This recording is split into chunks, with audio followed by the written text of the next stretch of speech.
Assalamualaikum warahmatullahi wabarakatuh. Bismillahirrahmanirrahim.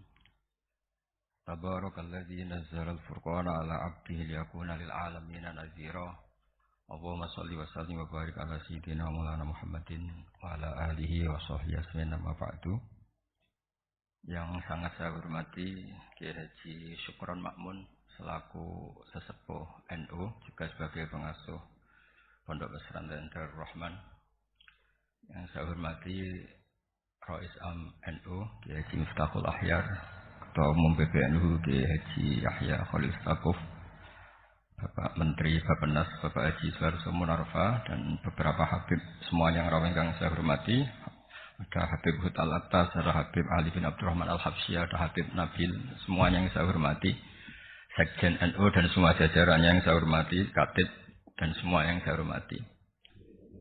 Alhamdulillah, tadi Kiai Haji Syukron Makmun yang juga teman bapak saya masih ingat beliau ketika rawuh di Rembang di rumah bapak saya. Saya mohon maaf gak bisa datang, memang mungkin sebaiknya tidak datang karena memang saya masih ngaji pasanan, ngaji kilatan, ngaji. Saya sering cerita ke orang-orang, kalau ada rapat ketahanan pangan itu yang rapat ya baik karena ngatur ketahanan pangan. Tapi yang enggak rapat nanam padi itu juga baik karena itu yang real mempertahankan pangan. Jadi kalau semuanya rapat yang nanam padi siapa, kalau yang semuanya nanam padi yang ordinasi supaya dikirim kemana, diatur bagaimana itu butuh rapat. Tapi real kebutuhan padi itu butuh penanam. Ini yang saya kagum dari pengurus PBNU. Jadi ada beberapa kiai itu yang enggak pati rapat di kantor seperti saya. Tapi saya ini selalu mengajarkan kitab risalahnya Mbah Hasyim Asy'ari tentang ahli sunnah wal jamaah. Sehingga anggap saja saya ini nanam padi tapi tidak ikut rapat ketahanan pangan. Dan itu harus dianggap lazim saja dalam perbedaan-perbedaan itu. Saya meneruskan cerita ilmu usul fikih yang diceritakan Gus Yahya, juga tadi diperjelas oleh Kiai Haji Syukron Makmun. Usul fikih itu satu disiplin ilmu yang penting sekali untuk menganalisis teks. Kenapa itu penting sekali? Karena beberapa teks itu jelas berbahasa Arab. Dan bahasa Arab itu ya umumnya bahasa, ada ruang dan waktu. Sehingga ada beberapa cerita termasuk yang disebut terkenal sekali oleh Sayyid Muhammad Abu Yasin Muhammad bin Alawi Al-Maliki. Jika semua bid'ah itu jelek hanya karena Rasulullah tidak mengajarkan atau belum mengajarkan, maka cerita seperti ini enggak terjadi. Suatu saat itu ada sahabat, entah saking kangennya Allah entah gimana, ketika iktidal itu baca Rabbana lakal hamdu hamdan katsiran thayyiban mubarakan fi. Itu tidak lazim karena selama ini Nabi mengajarkan Rabbana lakal hamdu mil as-samawati wa mil al-ardi wa mil ma syi'ta min syai'in ba'du. Atau yang terkenal dibaca Rafa, Rabbana lakal hamdu mil as-samawati wa mil al-ardi wa mil ma syi'ta min syai'in ba'du. Lalu karena itu enggak lazim, setelah sholat Nabi tanya, ayyukumul qail, dari kalian semua ini yang melafadzkan kalimat itu siapa? Semuanya diam. Karena takut disalahkan Rasulullah sallallahu alaihi wasallam. Semuanya diam, tapi setelah akhirnya Nabi ngendikan, fa inni ra'aitu isnatai asyara malakan yabtadirunaha ayyuhum yaktubu awwal.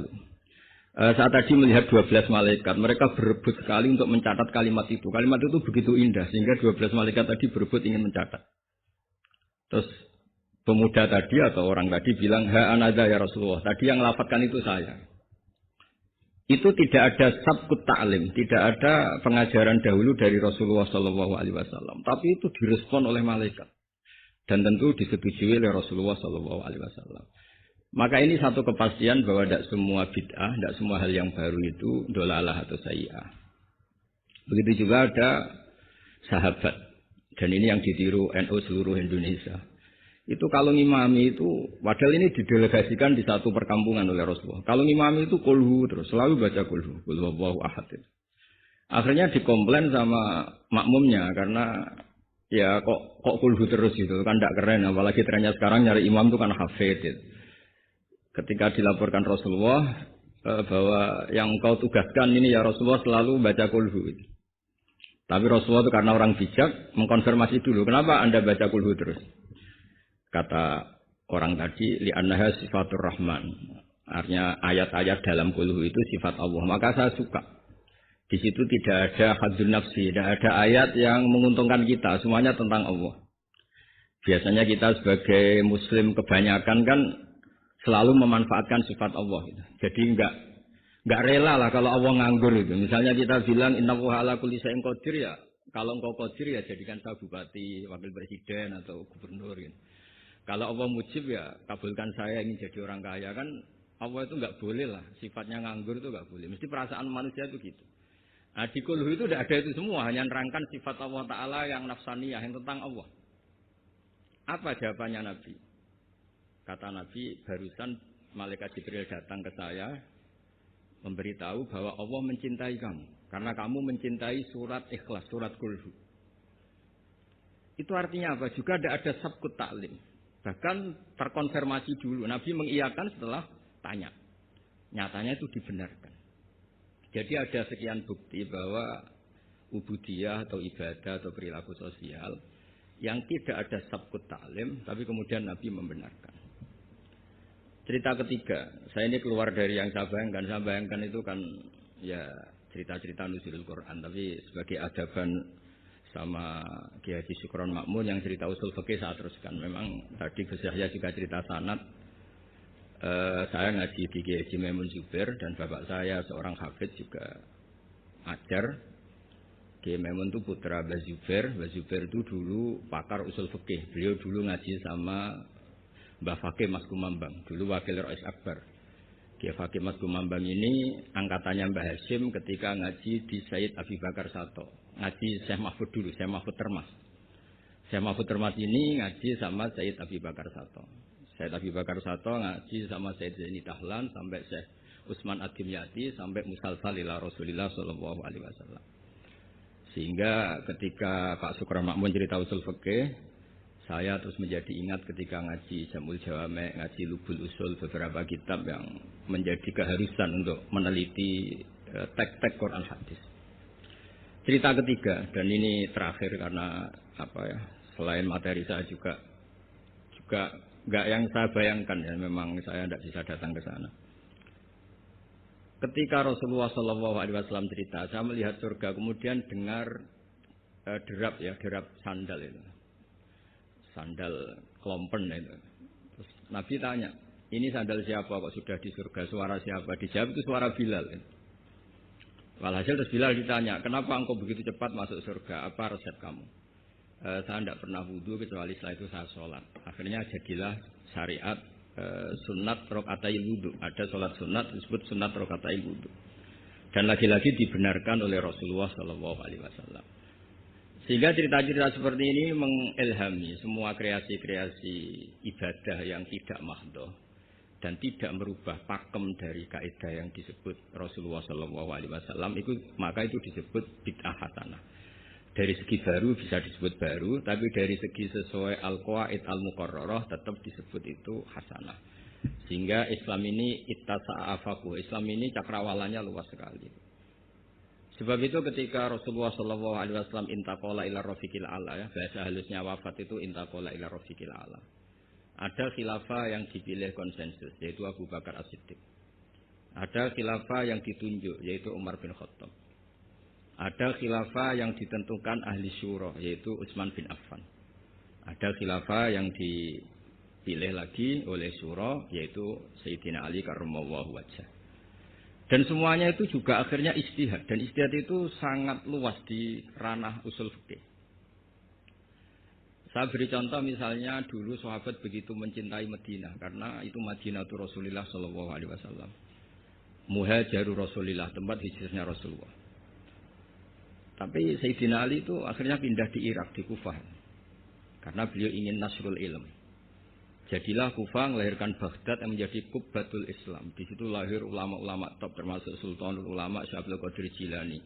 Imam Syafi'i pernah hidup di Baghdad. Semua ulama besar pernah hidup di Kufah, di Basrah, di Baghdad. Sehingga di Kufah zaman itu jadi markazul ilm. Di Basrah juga sama jadi markazul ilm. Lahirlah Hasan Basri, lahirlah ulama-ulama top. Karena barokahnya nasrul ilmi yang digerakkan Sayyidina Ali karramallahu wajhah. Tapi banyak juga orang yang enggak ingin Madinah itu kosong. Lahirlah Imam Malik yang enggak pernah meninggalkan Madinah. Nah, sisi pandang yang berbeda ini ya karena barokahnya usul fikih, ada illatul hukmi, ada alasan kenapa hukum ini terbentuk. Sehingga barokahnya pemikiran-pemikiran itu kita tidak pernah kering, nggak pernah nggak punya pakar-pakar usul fikih yang saya tahu, misalnya Mbah Zubair punya murid Kiai Haji Sal Mahfud yang ngarang kitab Thariqatul Fusul. Itu juga berkat beliau ngaji sama Mbah Zubair, zaman itu ngaji Jamul Jame, ngaji Lubul Usul. Akhirnya setelah Mbah Zubair mewakili Mbah Fakih Mas Kumambang, mewakili Mbah Mahfud Termas, kemudian mewakili Sayyid Abi Bakar Sato, juga mewakili dari abahnya namanya Mahfud bin Abdullah bin Abdul Manan. Ki Abdul Manan ini yang orang pertama Indonesia yang di Al-Azhar di Mesir, sehingga di kedutaan Mesir orang Jawa pertama alim alama yang di sana namanya Syekh Abdul Manan. Itu ngaji sama Sohibul Ithaf yang punya Syarah Ihya, namanya Ithafus Sadatil Muttaqin, Ithafus Sadat Al-Muttaqin. Itu kitab yang luar biasa karena Ihya dikarang 600 tahun yang lalu itu tidak ada yang berani mensarai. Dikarang oleh Hujjatul Islam, kitab legenda. Itu yang menyarai pertama adalah Said Murtado Az-Zabidi, gurunya Ki Abdul Manan. Ki Abdul Manan itu mbahnya Syekh Mahfud. Jadi Ki Abdul Manan punya putra Ki Abdullah, punya putra Ki Mahfud. Ki Mahfud ini punya putra namanya Muhammad. Gus Muhammad ini yang mulai hidup lagi di Indonesia, di Betengan Demak. Lalu Syekh Ithaf ini, Sayyid Zabidi ini menganalisis ilmu itu luar biasa. Ini yang al-ilmu bidiroyah. Di luar riwayat itu ada al-ilmu bidiroyah. Kita tahu tadi dawuh Pak Sukron, kita madaih, kita maulid. Dan maulid itu luar biasa. Di situ ada sejarah Rasulullah, ada sholawatan, ada semuanya. Dan ketika kita pakai ilmu diroyah, kualitas sholawat ini luar biasa. Bukan sekedar biasa, luar biasa. Hadhihi kalimatul mahabbah, ini kalimat mahabbah yang menjadikan kita tidak akan kecelakaan kayak yang dialami umat Isa alaihissalam. Yaitu Rasulullah SAW ini jadi nabi setelah Nabi Isa alaihissalam. Di mana orang yang senang sekali sampai memposisikan di atas kapasitas sebenarnya. Sampai menuhankan. Yang benci juga benci sekali sampai menuduh yang macam-macam. Akhirnya apa? Umatnya Nabi ini dikelola oleh kalimat sholawat. Yaitu umatnya Nabi itu begitu mencintai Nabinya, sangat-sangat mencintai, tapi tidak pernah sampai menuhankan. Itu apa? Yaitu kalimat sholawat kata Sayyid Zabidi. Allahumma sholli ala habibika, abdika, rasulika Muhammad. Kita minta Allah sebagai pemberi. Rasulullah apapun hebatnya, beliau adalah seorang hamba kekasihnya sebagai penerima. Maka kata Sayyid Zabidi, wa Muhammadun Rasulullah wa injalla qadru muhtajun ila rahmatihi subhanahu wa ta'ala. Apapun hebatnya Rasulullah sallallahu alaihi wasallam, beliau tetap seorang hamba yang butuh rahmatnya Allah Ta'ala. Sehingga hadil kalimah ini kalimah yang memantapkan umat Islam tetap memposisikan la ilaha illallah sebagai Tuhan, Muhammad Rasulullah sebagai yang paling dikasih Tuhan, yaitu dikasih Allah Subhanahu wa taala. Sehingga kalimat sholawat ini berkat analisis diroyahnya Sayyid Zabidi menjadi kalimat yang luar biasa. Bukan sekedar kalimat mahabbah, bukan sekedar kalimat yang menjadikan kita berhak dapat syafaatnya, juga kalimat yang memantapkan tauhidnya umat Islam, yaitu la ilaha illallah Muhammadur Rasulullah, yaitu Allah sebagai al-mu'ti, sebagai pemberi, Nabi sebagai penerima. Jadi Allah tetap sebagai Tuhan yang memberi rahmat, memberi sholawat, memberi askat tahiyat, memberikan anmal barokat, semuanya semua yang terbaik diberikan sama kekasihnya terbaik yaitu Rasulullah Shallallahu Alaihi Wasallam. Disebut hadis sholawat itu syiwatul mahabbah, juga syiwatul tauhid, juga syiwat yang menjadikan kita tidak akan mengalami kayak yang dialami oleh umatnya Nabi Isa alaihissalam. Jadi sanad-sanad ini penting. Ya seperti Gus Yahya ini saya tahu beliau putra Kiai Khalil juga teman bapak saya, cucu dari Kiai Bisri. Kiai Bisri itu menantu Kiai Khalil Harun yang dulu gurunya Kiai Makhrus Lirboyo. Mbak Khalil Harun ini dulu ngaji sama kakaknya namanya Mbak Umar Harun. Terus, sama-sama di Mekah menangi namanya Sayyid Umar Sato, kakaknya Sayyid Abi Bakar Sato Sohibul Yana. Ya kemudian sanad berlanjut ke Sayyid Zaini Dahlan sampai ila Rasulullah Sallallahu Alaihi Wasallam. Jadi saya senang sekali tadi ketua PBNU kok ngaji lagi, senang saya dalil-dalil inna hadal ilma dinun fangduru aman takhuduna dinakum. Senang sekali. Ya saya hafal lah wong ya saya ini kan kata orang banyak pantas-pantasnya ya hafal karena saya ini kiai tukang ngaji gitu. Jadi ya pantasnya hafal. Yang jarang ngaji aja hafal, masa yang sering ngaji udah hafal. Jadi pantas-pantasnya itu hafal. Tapi memang harus hafal ya, semua tokoh-tokoh itu harus hafal bahwa inna hadzal ilma dinun fangduru amman ta'khuduna dinakum. Ilmu itu agama, kamu lihat kamu ngambil dari mana. Dulu Imam Bukhari itu kalau mau ngajar, mau ngaji atau mau ngambil ilmu atau mau apa saja. Karena ngajar juga harus memberikan pada yang kompeten, mengambil ilmu juga harus ngambil dari yang kompeten. Itu dulu cerita semestinya itu khimar, tapi di Jawa diganti ayam, tidak tahu saya. Pergantian itu karena orang Jawa lebih gampang.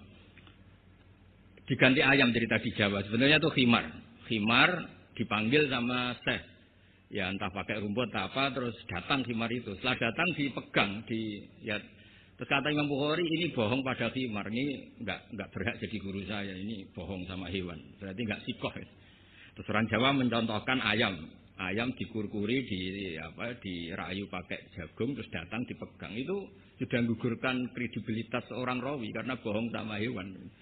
Apalagi bohong sama manusia, apalagi bohong sama seluruh rakyat Indonesia, itu nggak akan jadi gurunya Imam Bukhari. Ya tapi alhamdulillah kita akan tidak ingin jadi gurunya Imam Bukhari, jadi ya sudah tidak perlu sikoh yang dengan standar seperti itu.